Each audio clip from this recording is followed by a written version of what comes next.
Hello student, நான் உங்கள் chemistry sir பேசுகிறேன். 12th கெமிஸ்ட்ரி யூனிட் நம்பர் 4 பார்த்துக்கிட்டு இருக்கோம். Transition and inner transition element. So நேற்று என்ன பார்த்துருந்தோம் அப்படின்னா variation of atomic and ionic size அப்படிங்கிறத பற்றி பார்த்துருந்தோம். அதுக்கடுத்து ionisation energy or ionisation enthalpy அப்படிங்கிறத பார்த்துருந்தோம். அதுக்கடுத்து என்ன பார்த்தோம் அப்படின்னா oxidation state of transition element. So அந்த ஆக்சிஜன் ஸ்டேட் பார்த்தீங்க அப்படின்னா வேரியஸ் ஆக்சிடேஷன் ஸ்டேட் இருக்குது அப்படிங்கிறத லாஸ்ட்லேயும் நம்ம டிஸ்கஸ் பண்ணோம். ஸோ நம்ம இன்றைக்கி என்ன பார்க்க போகிறோம் அப்படின்னா standard electrode potential of transition metal. இந்த ஸ்டாண்டர்ட் எலக்ட்ரோட் பொட்டன்ஷியலை E0 அப்படின்னு சொல்கிறோம். ஸோ பாப்பா redox reaction. So what is called redox reaction அப்படின்னா oxidation reaction and reduction reaction is called redox reaction. So அப்போ ரிடாக்ஸில் வந்து என்ன இருக்குது அப்படின்னா ஒன்று வந்து ஆக்சிடேஷன் ஆகும், அனதர் ஒன்று வந்து ரிடக்ஷன் ஆகும். அப்போ redox reaction involve transfer of electron from one reactant to another. ஒரு ரியாக்டன்ட்லேருந்து இன்னொரு ரியாக்டன்ட்டுக்கு என்ன பண்ணுது அப்படின்னா அனதர் ரியாக்டன்ட்டுக்கு எலக்ட்ரான் வந்து ட்ரான்ஸ்ஃபர் ஆகுது. Such reactions are always coupled அப்படின்னா இணையுது, ஜாயிண்ட் ஆகுது.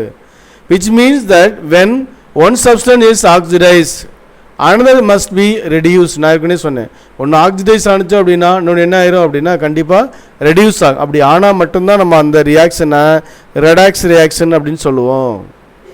தென் the substance which is oxidise is a reducing agent. அழகுனிய எந்த சப்ஸ்டன்ஸ் வந்து ஆக்சிடைஸ் ஆகுதோ அது act as a reducing agent and the one which is reduced is an oxidising agent. அப்போ oxidise ஆகிறத ரெடியூசிங் ஏஜென்ட் சொல்கிறோம், ரிடக்ஷன் ஆகிறத ஆக்சிடைசிங் ஏஜென்ட் சொல்கிறோம். அப்போ opposite. The oxidising and reducing power of an element is measured in terms of standard electrode potential. அப்போ அந்த redox ரியாக்ஷனை எப்படி வச்சு நம்ம மெஷர் பண்ணுறோம் அப்படின்னா அதோடைய பவரை ஸ்டாண்டர்ட் எலக்ட்ரோட் பொட்டன்ஷியல், அந்த ரிடாக்ஸ் ரியாக்ஷனை நான் சொன்னேன் ஆக்சிடேஷன் அண்டு ரிடக்ஷன் அப்படின்னு சொல்கிறோம். தென் ஸோ 2 மார்க்கில் கேட்கலாம், what is called standard electrode potential அப்படின்னா என்ன அர்த்தம் அப்படின்னா அட் 1 atm ப்ரெஷர், ஒரு ஏடிஎம் ப்ரெஷரில் 273 கெல்வினில் 1 atm கண்டிஷன் என்ன அப்படின்னா 1 அட்மாஸ்பியர் ப்ரெஷர் இருக்கணும். 273 கெல்வினில் என்ன ஆகணும் அப்படின்னா ஹைட்ரஜன் இருக்கு இல்லையா, ஸோ ஹைட்ரஜன் என்ன ஆகணும் அப்படின்னா solvate proton at a electrode, அது வந்து ஆக்சிடைஸ் ஆகணும். Hydrogen oxidise to solvated proton அப்படிங்கிறதுல மாறணும். அப்போ standard electrode potential is the value of the standard EMF. EMF அப்படின்னா electromotive force of a cell in which molecular hydrogen under standard pressure 1 atmosphere and temperature 273 kelvin, அதாவது 0 degree centigrade is oxidise to solvated proton at the electrode. So அது வரைக்கும் அதுக்கான answer. So எப்படி question கேட்கலான்னு சொன்னேன், define or what is called standard electrode potential. If the standard electrode potential E0, இதுதான் நம்ம E0 அப்படின்னு சொல்கிறோம், of a metal is large. அப்போ E0 வேல்யூ லார்ஜாக இருந்துச்சுன்னா அண்ட் நெகட்டிவ், எதோட வேல்யூ நெகட்டிவாக இருக்கோ அது வந்து என்ன எப்படி இருக்கும், லார்ஜாக இருக்கும். த metal is powerful reducing agent. So பாருங்கள், எந்தோடைய வேல்யூ நெகட்டிவ் வேல்யூ வந்து லார்ஜாக இருக்கணும், அதே மாதிரி நெகட்டிவாக இருக்கணுமோ அது வந்து பவர்ஃபுல் ரெடியூசிங் ஏஜென்ட் அப்படின்னு சொல்கிறோம். நம்ம ரெடியூசிங் ஏஜென்ட் என்ன சொன்னோம், ஆக்சிடைசேஷன் ஆகுனுச்சு அப்படின்னா ரெடியூசிங் ஏஜென்ட், ரிடக்ஷன் ஆனிச்சு அப்படின்னா ஆக்சிடைசிங் ஏஜென்ட் சொன்னோம். இப்போ இங்கே பவர்ஃபுல் ரெடியூசிங் ஏஜென்ட் அப்படின்னா ஸோ பவர்ஃபுல்லாக என்ன இருக்கணும் அப்படின்னா ஆக்சிடேஷன் ஆகணும். Because it loses of electron easily அப்படின்னா loss of electron is called oxidation, gain of electron is called oxidation. Standard electrode potential, reduction potential of few first transition metal are given in the following table. இந்த டேபிளில் பாருங்கள், இங்கே reaction கொடுத்துருக்காங்க, standard reduction potential கொடுத்துருக்காங்க. இதில் பாருங்கள், titanium 2+ 2 எலக்ட்ரானை gain பண்ணுது. அப்போ கெயின் பண்ணால் என்னன்னாங்க 2 எலக்ட்ரானு அந்த 2+ கேன்சல் ஆகினா டைட்டானியம். அதே மாதிரி சிமிலர்லி வனேடியம் 2+ 2 எலக்ட்ரானை கெயின் பண்ணுது. ஸோ அப்போ என்ன கிடைக்குதுன்னா வனேடியம் கிடைக்குது. ஸோ அதே மாதிரி தான் இது எல்லாமே எலக்ட்ரான் கெயின் ஆகும் பொழுது அதோடைய ஆட்டமாக மாறுது. ஸோ அதோடைய ஸ்டாண்டர்ட் எலக்ட்ரோட் பொட்டன்ஷியல் வேல்யூ இதில் நீங்கள் பார்த்தீங்கன்னா தெரியும், டைட்டானியம் எவ்வளோ இருக்குது -1.63, vanadium -1.19, chromium 0.91, manganese -1.18, iron 0.44, cobalt 0.28, nickel 0.23, copper 0.34, zinc 0.76. இப்போ இதில் பார்த்தீங்கன்னா இந்த காப்பர் மட்டும்தான் எப்படி இருக்குது, அந்த எலக்ட்ரோட் பொட்டன்ஷியல் வேல்யூ பாசிட்டிவில் இருக்குது. மற்ற வேல்யூ எல்லாமே என்ன ஆகுது அப்படின்னா டிகிரிஸ் குறைஞ்சிக்கிட்டே வருது. ஸோ இப்போ அந்த எலக்ட்ரோட் டைரெக்ஷனுக்கு தான் அந்த டயக்ராம் பார்த்தீங்கன்னா தெரியும். இங்கே என்ன அப்படின்னா மேலே இருக்கிறது அதோடைய வேல்யூ அப்படி தானே. ஸோ ஸ்காண்டியம் இங்கே இருக்குது, டைட்டானியம், வனேடியம், குரோமியம் போக போக என்ன ஆகிட்டு இருக்கு, இன்க்ரீஸ் ஆகுது. ஸோ சடனாக என்ன ஆகுது அப்படின்னா மைனஸ் எம்என் கீழே இருக்குது, இங்கே ஜிங்கு என்ன இருக்குது கீழே இருக்குது. Iron, cobalt, nickel, copper. Copper எங்கே இருக்குது அப்படின்னா மேலே இருக்கும். காப்பர் ஆல்ரெடி எப்போதுமே எப்படி இருக்கும், ஸ்டேபிளாக இருக்கும். ஆனால் இந்த மேங்கனீஸு அண்டு ஜிங்க் இருக்கு இல்லையா, ஸோ இந்த இதில் மட்டும் எப்படி இருக்கும் அப்படின்னா ஹாஃப் ஃபீல்டு அண்ட் ஃபுல் ஃபீல்டாக இருக்கிறதுனால அந்த ஸ்டாண்டர்ட் எலக்ட்ரோட் பொட்டன்ஷியல் வேல்யூ ஹையாக இருக்கலாம். ஸோ இதில் பாருங்கள் மேங்கனீஸ்க்கு வந்து -1.18 இருக்கா, ஜிங்குக்கு பாருங்கள் 0.76. ஸோ நமக்கு என்ன சொல்லியிருக்கோம், நெகட்டிவ் வேல்யூ மைனஸ் அதிகமாக இருந்துச்சுன்னா அது வந்து என்னது பவர்ஃபுல் ரெடியூசிங் ஏஜென்ட் அப்படின்னு சொல்லியிருக்கோம். In 3D series as we move from titanium to zinc, டைட்டானியத்துலேருந்து ஜிங்க் வரைக்கும் the standard reduction potential E0 M2 plus bar M அப்படின்னா M2 plus bar Mனா என்ன அர்த்தம், M2 plus என்ன மாறி இருக்கு, மெட்டலாக ரிடக்ஷன், அதாவது ஆக்சிடேஷன் ஆகுது. ஆக்சிடேஷன் அப்படின்னா லாஸ் ஆஃப் எலக்ட்ரான், அப்புறம் 2 எலக்ட்ரான் லாஸ் ஆகிட்டு மெட்டலாக மாறி இருக்கு. Values is approaching towards less negative, எல்லாமே எப்படி இருக்குது அப்படின்னா வேல்யூ வந்து negative value. And copper has positive reduction potential. மேலே சொன்னோம் இந்த இதில் காப்பர் மட்டும் எப்படி இருக்குது அப்படின்னா பாசிட்டிவாக இருக்குது, மற்றதெல்லாம் எப்படி இருக்குது லெஸ் நெகட்டிவ் வேல்யூவாக இருக்குது அப்படின்னு சொல்லியிருந்தோம். So then elemental copper is more stable than Cu2+. Cu2+க்கும் காப்பருக்கு என்ன வித்தியாசம், காப்பருங்கிறது அட்டாமிக் நம்பர் 29 அப்படின்னா எலக்ட்ரானிக் கான்ஃபிகரேஷன் எப்படி இருக்கும், 4s 3d5 4s 1 இருக்கும். ஸோ அப்போ ஸ்டேபிள் கான்ஃபிகரேஷன். பட் Cu2+ அப்படிங்கிறப்போ லாஸ் ஆஃப் 2 எலக்ட்ரான்னா அந்த 4sல இருக்கக்கூடிய எலக்ட்ரான் வந்து ஒரு எலக்ட்ரான் லாஸ் ஆகிரும், 3d5ல இருக்கக்கூடிய ஒரு எலக்ட்ரான் லாஸ் ஆனால் 3d4ன்னு தான் வரும். There are 2 deviation in the general trend. Value for manganese and zinc are more negative than the regular trend. அதாவது மற்றதை கம்பேர் பண்ணும்பொழுது மேங்கனீஸுக்கும் ஜிங்குக்கும் பார்த்தீங்கன்னா நெகட்டிவ் வேல்யூ வந்து அதிகமாக இருக்கும். அந்த கிராஃபில் உங்களுக்கு தெரியும் மேங்கனீஸ் அண்ட் ஜிங்குக்கு வந்து என்ன இருக்குது, எலக்ட்ரோட் பொட்டன்ஷியல் வேல்யூ வந்து என்ன இருக்குது அதிகமாக இருக்குது, மற்றதுக்கெல்லாம் கம்மியாக இருக்குது.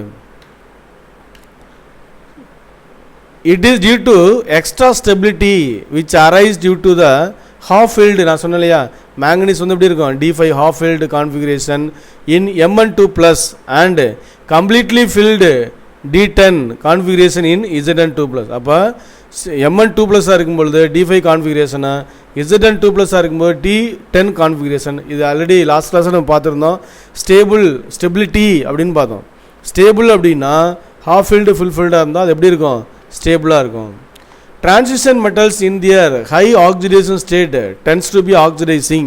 For example, Fe3+ is moderately a strong oxidant.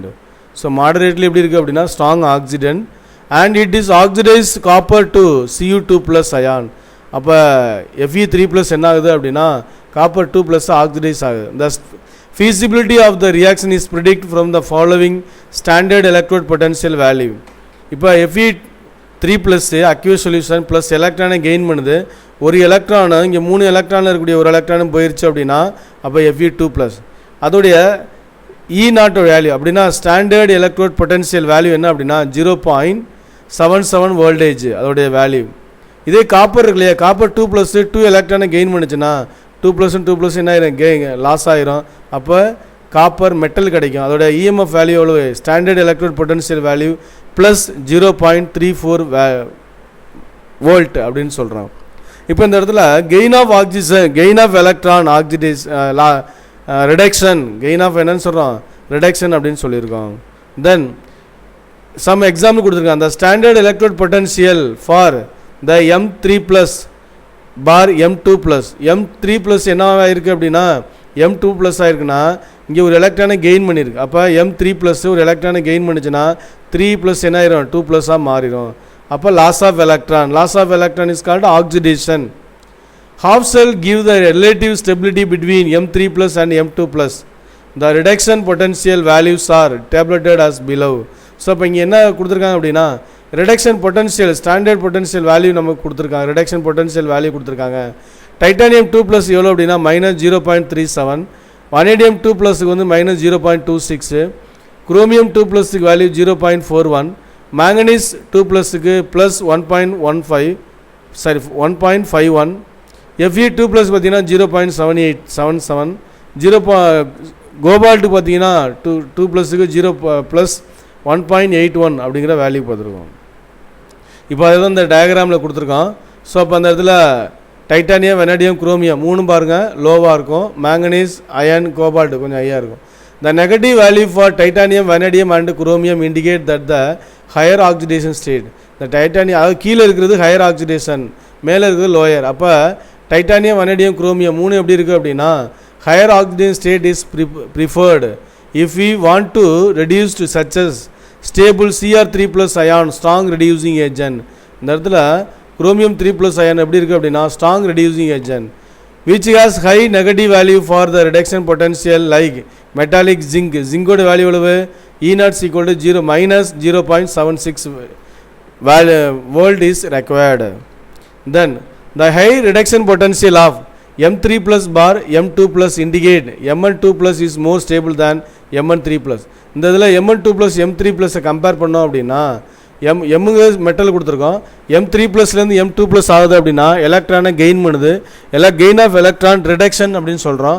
அப்போ Mn2 ப்ளஸை விட Mn3 ப்ளஸ் வந்து லெஸ்ஸாக இருக்குது. அப்போ Mn2 ப்ளஸ் பார்த்தீங்கன்னா மோர் ஸ்டேபிளாக இருக்குது. Mn அப்படின்னா அட்டாமிக் நம்பர் என்ன அப்படின்னா மேங்கனீஸுக்கு வந்து 24 அப்படின்னா அவுட் ஆஃப் எலக்ட்ரானிக் கான்ஃபிகரேஷன் என்ன இருக்கும் 3d4 4s2ன்னு இருக்கும். இப்போ 4s2 அஸ்யூஷுவல் எப்படி இருக்கும், அஸ்யூஷுவல் எலக்ட்ரானிக் கான்ஃபிகரேஷன் Mn பார்த்தீங்க அப்படின்னா 24 3d5 4s1 இருக்கும், 3d5 4s1 இருக்கும். இப்போ Mn என்ன இருக்கும், அதில் இருக்கக்கூடிய எலக்ட்ரான் வந்து லாஸ் ஆகிரும், 3d5ன்னு இருக்கும், 3d5 4s2. அப்போ அந்த 4sல இருக்கக்கூடிய 2 எலக்ட்ரான் லாஸ் ஆகிடுச்சு அப்படின்னா 3d5ஆக இருக்கும். ஸோ அதனால் Mn2 ப்ளஸ் மோர் ஸ்டேபிள். Mn3 ப்ளஸ் இருக்கு இல்லையா, Mn3 ப்ளஸ் பார்த்தீங்க அப்படின்னா 3d4ன்னு இருக்கு. இங்கே பாருங்கள் Mn2 plus is 3d5, Mn3 plus has 3d4 electronic configuration. So அப்போ இது லெஸ் ஸ்டேபிள், இது என்னது more stable. For Fe3 plus bar Fe2 plus the reduction potential is எவ்வளவு 0.77 voltage and this low value indicate that both Fe3 plus and Fe2 plus can exist under normal condition. The drop from manganese to ion is due to the electronic structure of the ion concerned. Mn2 3 plus has a 3d4 configuration while that of Mn2 plus is 3d5. So அதனால் 3d5 வந்து of field, அதனால தான் இங்கே நம்ம என்ன சொல்லியிருக்கோம் Mn2 plus stable அப்படின்னு சொல்லியிருக்கோம்.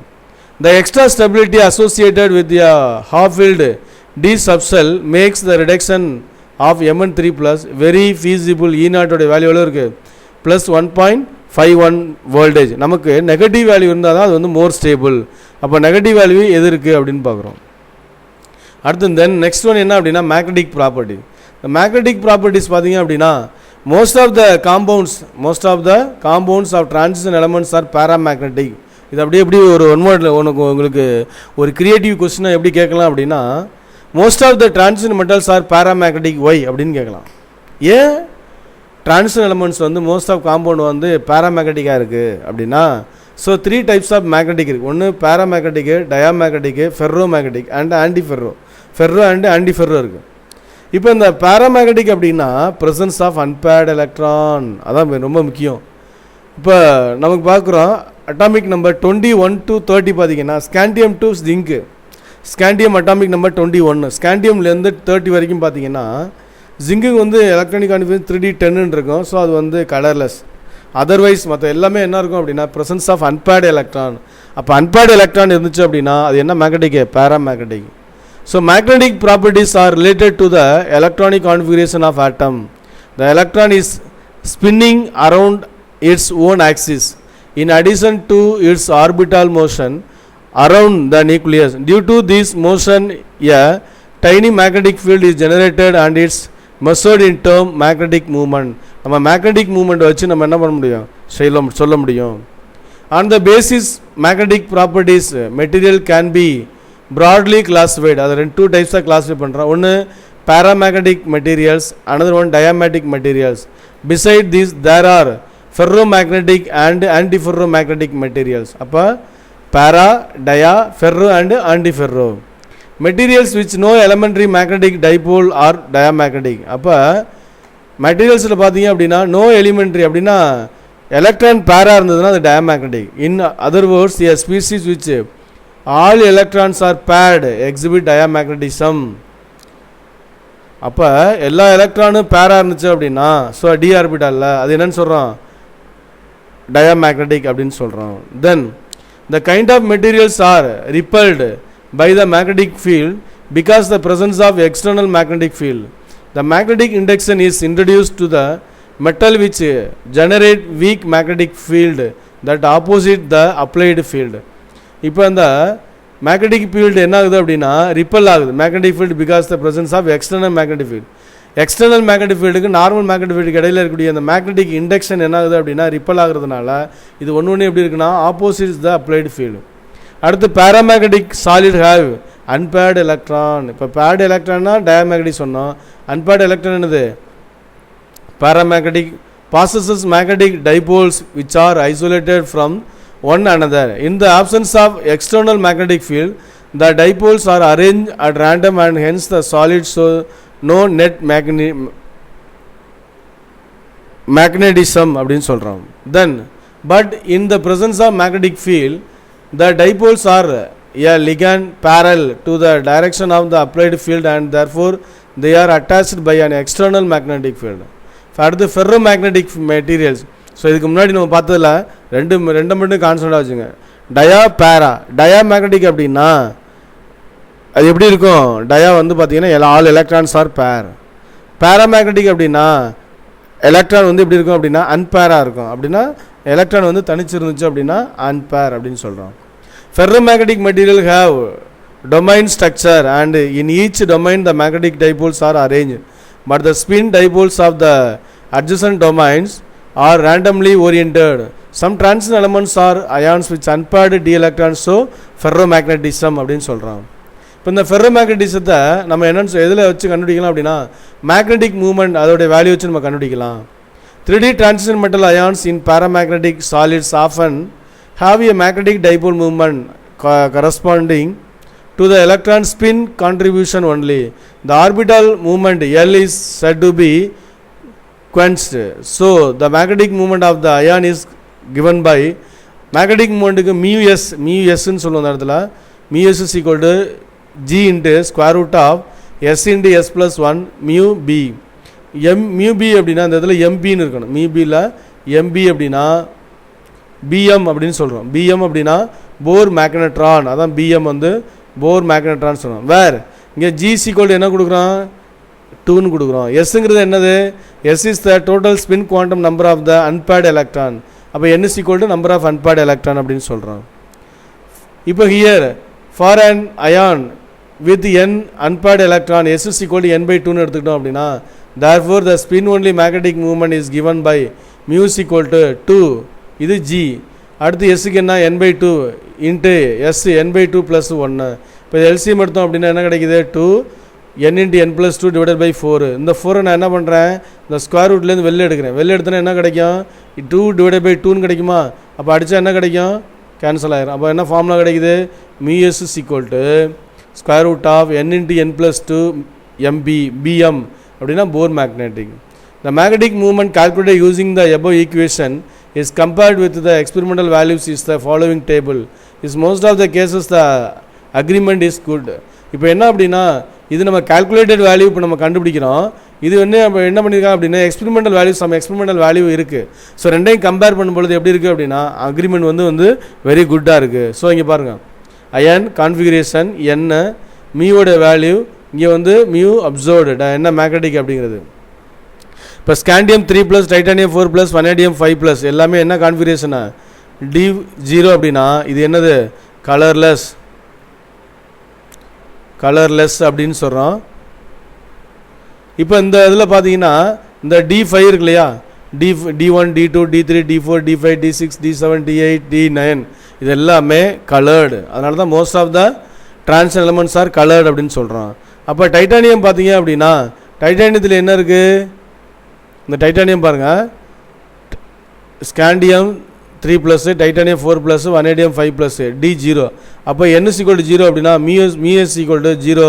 அப்போ என்ன மேக்னெட்டிக்? டயாமேக்னெட்டிக். அப்போ அதே பார்த்தீங்கன்னா டைட்டானியம் 3+, வனேடியம் 4+, டி 1 இருக்கு. 1 இருந்தால் n is equal to 1 கொடுத்தோம்னா √3 கிடைக்கும். √3யோட வேல்யூ நமக்கு தெரியும் 1.732. அப்போ 1.75 வச்சுக்கிறோம். அப்போ இது என்ன மேக்னெட்டிக்கு? பேரா. இது என்ன சொல்கிறோம்? பேரா மேக்னெட்டிக் அப்படின்னு சொல்கிறோம். இப்போ 1.735 வந்து பேரா, இது எல்லாமே பேரா மேக்னெட்டிக். அப்போ D2, D3, D4, D5 இதில் நம்பர் ஆஃப் அன்பேர்டு எலக்ட்ரான் அவருடைய வேல்யூ பாருங்கள். n = 2 இருந்துச்சுன்னா என்ன கிடைக்குது? √8 கிடைக்குது. வேல்யூ 2.76. n = 3 இருந்தால் நம்பர் ஆஃப் அன்பேர்டு எலக்ட்ரான் 3 இருந்துச்சு அப்படின்னா √15 வேல்யூ எவ்வளோ இருக்குது? 3.86. n = 4 இருந்துச்சு அப்படின்னா 4.89 இருக்குது. இந்த இடத்துல ஒரு ராங் இருக்குது. 4.90 போட்டுக்கணும். 4. ஏன்னா 4.89 இருக்குது. √24 கிடைக்குது. அதோடைய வேல்யூ வந்து 4.89. அப்போ 4.90 போட்டுக்கிறோம். அடுத்து n = 5ன்னு வச்சுங்களேன். அப்போ √35 வருது. அப்போ 5.391. அப்போ 5.96. ஸோ இதுலேருந்து நமக்கு என்ன தெரியுது அப்படின்னா நம்பர் ஆஃப் அன்பேர்டு எலக்ட்ரான் எவ்வளோ இருக்கோ அதுக்கு ஈக்குவலான வேல்யூ அந்த மியூஎஸோட வேல்யூ இருக்கும். 1 இருந்ததுன்னா ஆன்சர் பாருங்கள் 1 பாயிண்ட் சம்திங். 2 இருந்தது அப்படின்னா 2 பாயிண்ட் சம்திங். 3 இருந்ததுன்னா 3 பாயிண்ட் சம்திங். 4 இருந்தால் 4 பாயிண்ட் சம்திங். 5 இருந்தால் 5 பாயிண்ட் சம்திங். தென் இது D6 அப்படின்னா இப்போ என்ன ஆகுது? முன்னாடி இருந்து அப்படியே டிகிரிஸ் ஆகுது. அப்போ D6 அப்படின்னா நம்பர் ஆஃப் அன்பேர்டு எலக்ட்ரான் எவ்வளோ இருக்கும்? 4 இருக்கும். 4 இருந்ததுன்னா எவ்வளவு? 4.89. அதான் 4.0 கொடுக்குறோம். அடுத்து 3 இருந்ததுன்னா 3.87. 2 இருந்ததுன்னா 2.83. 1 இருந்தால் 1.732. 0வாக இருந்தால் 0. ஸோ இப்போ இது என்ன மேக்னெட்டிக்கு? டயாமேக்னெட்டிக். மற்ற எல்லாமே பேரா magnetic. So thank you for watching the videos. Any doubt you want to ask for me in WhatsApp number. Thank you.